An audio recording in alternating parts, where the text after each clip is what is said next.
तो जिम भी हो गया है और जो है आज जैसे बाहर निकले थे तो बाहर निकलने के बाद बाइक का भी जो सीट कवर का काम था वो हो गया। तो डिटेल आपको दिखाऊंगा। अभी मम्मी बना रही है, क्या बना रहे हो? सो मम्मी यहाँ बना रही है वाटरमेलन, यानी कि जो है क्या बोलते हैं वाटरमेलन को, मैं भूल गया एकदम, तरबूज। तरबूज का जूस बनाओ भाई। तो मम्मी ने जो तरबूज पापा लाया था ना इस बार थोड़ा सा कच्चा था, तो तरबूज को मम्मी ने छोटे हिस्सों में काट लिया। वो सब काट चुकी थी मम्मी जब मैं जिम से आया हूँ ना। और ये शोर सुनाई दे रहा होगा। सो जिम से मैं जब आया था ना मम्मी तरबूज काट चुकी थी।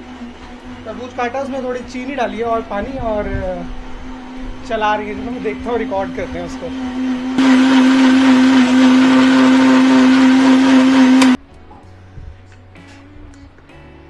बर्फ डाल लेना।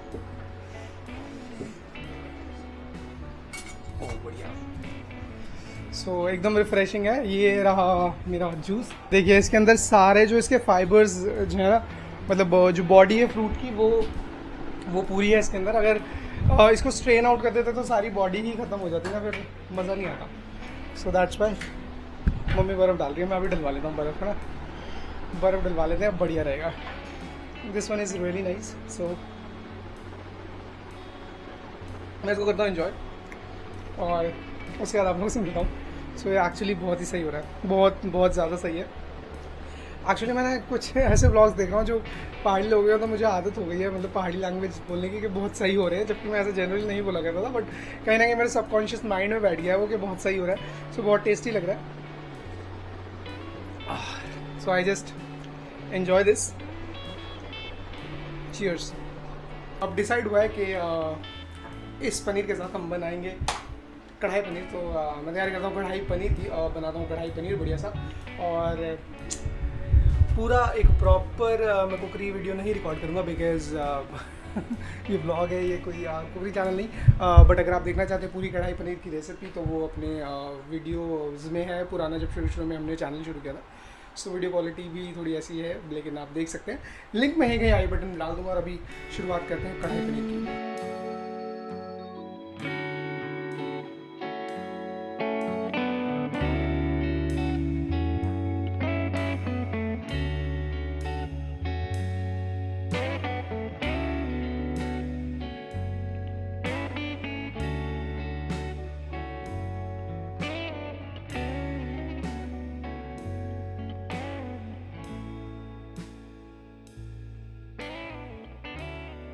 तैयारी मैंने शुरू कर दिया। यहाँ पे मैंने ड्राई मसाले लिए हैं, खड़ा धनिया और जीरा। साथ मैंने लिए सूखी लाल मिर्च और कुछ काली मिर्च। और बनाऊंगा यहाँ पर कढ़ाई मसाला। तो ड्राई रोस्ट करना है मसालों को, कोई तेल या कुछ डाले बिना।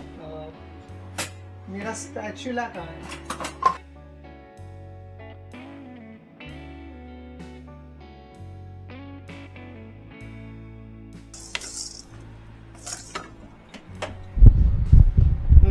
तो यहाँ पर ड्राई रोस्टिंग कंप्लीट हो गई है क्योंकि मुझे अरोमा बहुत अच्छा आ रहा है। अब बारी है इन सभी मसालों को जो कि पाउंड करने की। आप इनको जो है दरदरा सा पीस लेंगे।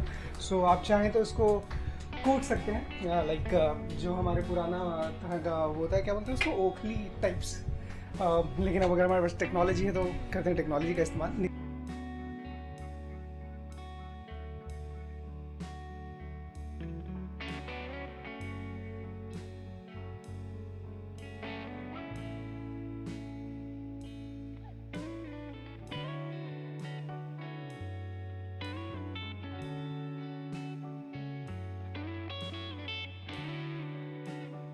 और अब बारी है इन टमाटरों की, जिनकी मैं बनाऊंगा प्यूरी। सो सबसे पहले इनको कर लेते हैं वॉश।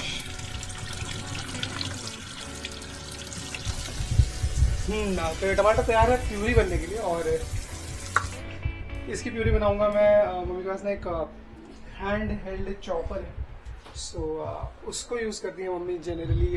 ये रहा मज़े। तो ये इस तरह का चॉपर है, इसमें चलिए जल्दी से कर लेते हैं इसको चॉप या प्यूरी टाइप्स, जितना जितना बारीक हम इसमें कर पाए।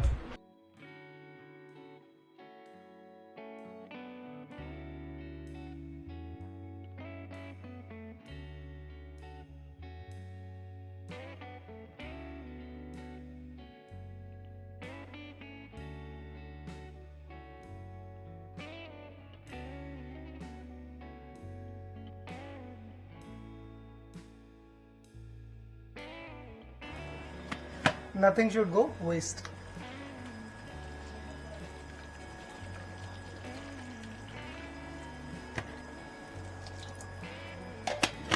मसाले तो मैंने सारे डाल दिए थे, जैसे कि मैंने डाला था लाल मिर्च, धनिया और हल्दी पाउडर, और उनको भून लिया था अच्छे से मैंने प्याज के साथ। और जैसे ही प्याज मेरा पूरा भून के तैयार हो गया, अब टमाटर डाला, और टमाटर डालने के बाद अब बारी है मेरे नमक की। और नमक हम डालेंगे स्वाद अनुसार, इसमें मैंने सेंधा नमक रखा है। सो नमक यहाँ पर है।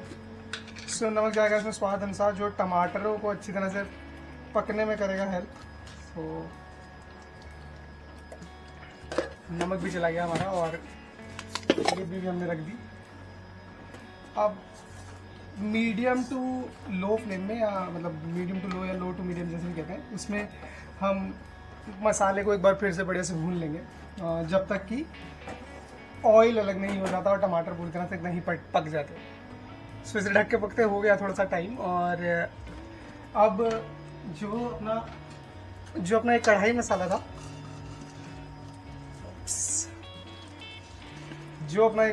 था, वो जाएगा इसमें। आधा इसमें डालूंगा और आधा यूज करूंगा कुछ देर में।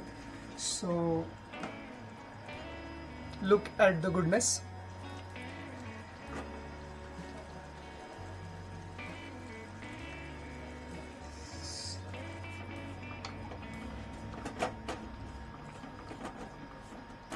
अब इस मसाले को थोड़ी देर मैं दूंगा भुनने के लिए, थोड़ा सा टाइम, कि जो हालांकि वैसे तो ड्राई रोस्ट किया हुआ है, बट स्टिल थोड़ा सा और ग्रेवी में बन जाएगा, और ग्रेवी का जो टेस्ट है थोड़ा सा इसमें जज्ब हो जाएगा, इसका टेस्ट थोड़ा सा ग्रेवी में जज्ब हो जाएगा, दोनों एक दूसरे में जज्ब हो जाएंगे।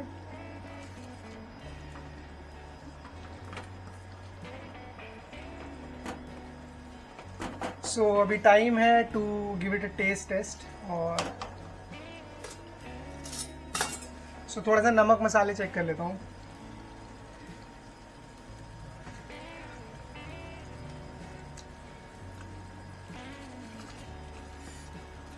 बहुत बढ़िया, थोड़ी देर और पकने दूंगा, और देन मैं थोड़ा क्रीम ऐड करूँगा इसमें। क्रीम वैसे तो अब मेरे पास जो दूध के ऊपर से उतरी हुई मलाई है वही डाल दूंगा, कोई स्टोर बॉट ऐसा ज़रूरी नहीं है। So that will do. थोड़ा सा और पकने देता हूँ।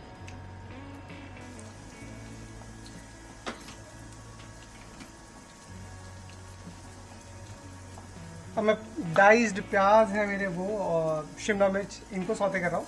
और मैं पनीर को भी सौते कर लूँगा, आप चाहे तो पनीर को डीप फ्राई कर सकते हो, लेकिन मैं सौते कर लूँगा। और साथ ही इसमें थोड़ा सा मैं डालूँगा नमक, थोड़ी सी लाल मिर्च पाउडर, और जो अपना कढ़ाई मसाला है वो, और उसके बाद इसे ग्रेवी में मिक्स करेंगे। So let's do it.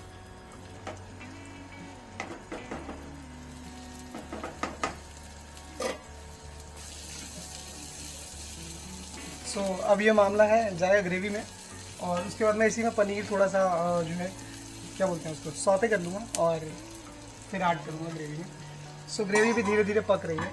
सो सबसे बड़ी बात है गरम बहुत है, इसको उठाना, यही सबसे मुश्किल काम होता है ना मम्मी लोगों की लाइफ का।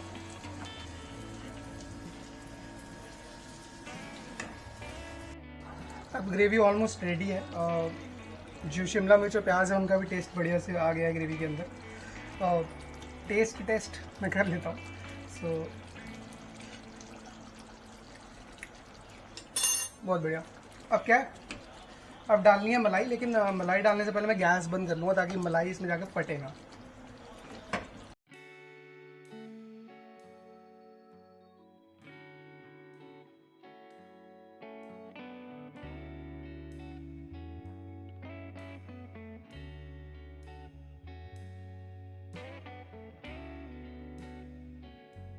सो ग्रेवी अब तैयार है। अब बारी है पनीर ऐड करने की। तो पनीर बहुत प्यार से और धीरे धीरे ऐड करना पड़ेगा ताकि हमारा पनीर इसमें जाके टूटे ना, और कुछ देर पनीर को पकाएंगे और ज़्यादा हिलाएंगे नहीं, बहुत गर्म है।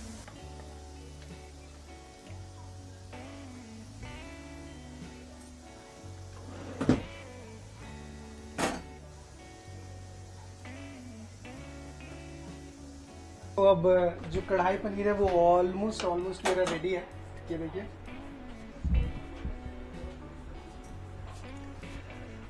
सो कुछ इस तरह से दिख रहा है, होप यू लाइक इट। अभी मैं वैसे इसको थोड़ा सिमर होने रख देता हूँ और मीनवाइल में सारे बर्तन धो लेता हूँ क्योंकि किचन मैंने पूरा फैला दिया है। ऐसा ही होता है जब हम लड़के कुकिंग करते हैं तो हम किचन फैला देते हैं। फटाफट से मैं सारा किचन क्लीन कर लेता हूँ, उसके बाद आप लोगों को जब हम डिनर करेंगे तो आपको दिखाता हूँ कैसा बना है। तो आ गया ऑफिस से और डिनर का टाइम है, तो ये रहा मेरा बनाया हुआ कढ़ाई पनीर, और इसके साथ कढ़ाई पनीर के साथ अतुल्ला है बटर नान और फुलके। तो बटर नान और फुलके और चावल हमने मंगा लिए हैं बाहर से, और तो इन्जॉय करते हैं अपने खाने को। बाकी सब काम तो जैसे आपने देखा चल ही रहे हैं और हमेशा चलते ही रहेंगे, बट जैसे आज के इस वीडियो व्लॉग के जो थंबनेल है उसमें आप लोगों ने देखा होगा कि मैंने आप लोगों को कहा कि आज मैं आप लोगों के साथ शेयर करना चाहूँगा एक जीवन में सुखी रहने का मंत्र। सो वो मंत्र लेकर के मैं आप लोगों के पास आ गया हूँ। तो क्या है वो मंत्र? एक्चुअली सुखी रहने का मंत्र बहुत ज़्यादा आसान है, जो कि हम सभी लोग जानते भी हैं, पर कहीं ना कहीं उसको अपनी लाइफ में इम्प्लीमेंट नहीं करते। तो क्या है वो मंत्र? तो सुखी रहने का मंत्र बहुत सिंपल सा है, एक्सेप्टेंस, स्वीकृति। उर्दू में क्या बोलेंगे? उर्दू में आई गेस बोलेंगे कबूल करना।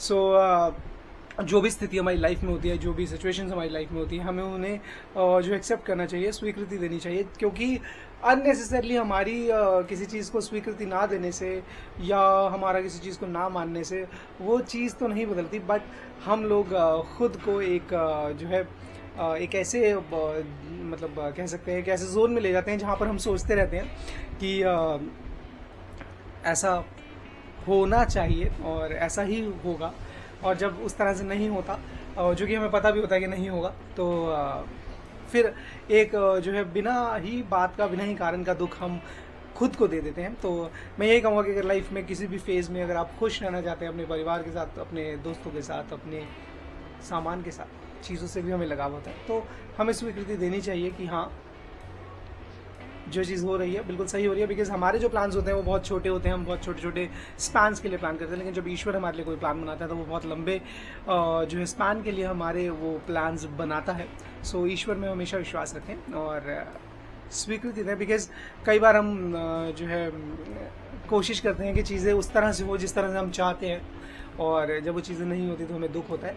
और कभी कभार उन चीज़ों को प्राप्त करने के लिए हम ऐसे काम भी करते हैं जिससे कि किसी दूसरे को थोड़ा कष्ट भी पहुँचे, और अगर हम किसी को कष्ट पहुँचा करके मान लीजिए या किसी को ज़बरदस्ती करके उसके साथ रह भी लेते हैं, सो क्या वो जो एक लगाव होता है, क्या वो एक जो प्रेम भाव होता है, क्या वो जो एक जो अंदर से चीज़ें आती हैं, क्या वो मिल पाएंगी? हाँ, बिल्कुल नहीं। तो love should always come from with in, ये तो मेरा मानना है। तो चाहे वो किसी के लिए भी हो, चाहे वो आपके दोस्त के लिए हो, चाहे वो आपकी किसी चीज़ के लिए हो, या जो रेसिप्रोकेट सामने वाले को भी करना चाहिए ना, क्योंकि जो प्रेम भाव होता है वो खुद ब खुद आता है। सो कई बार हम जल्दीबाजी में या सिर्फ अपने ज़िद को पूरा करने के लिए ऐसा कुछ करते हैं जहाँ पे हमें दिख भी रहा होता है कि इसका जो अंत है शायद वो उतना सुखद ना हो, परंतु हम दौड़ते रहते हैं, भागते रहते हैं उसको करने के लिए।